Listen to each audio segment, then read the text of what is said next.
Abang-abang yang kuat minum ketum tu, tapi tiap kali lepas layan minum, dada rasa ketat, nafas rasa pendek.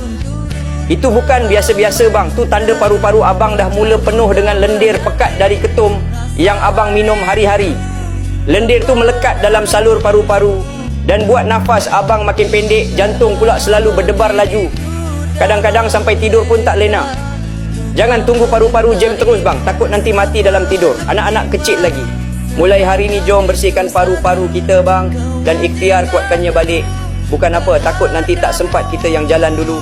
Jom mula ikhtiar dengan akar nafas ni. Ambil 2 biji sehari, sangat bagus untuk buang dan cairkan lendir ketum serta pelbagai jenis toksin yang ada di paru-paru tu. Nanti paru-paru kita akan bersih dan ringan balik. Kalau nak ikhtiar, boleh dapatkan akar nafas ni di beg kuning di bawah.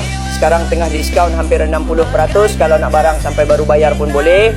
Tolong tag dan bagi tahu pada kawan-kawan ketum kita semua. Moga bermanfaat.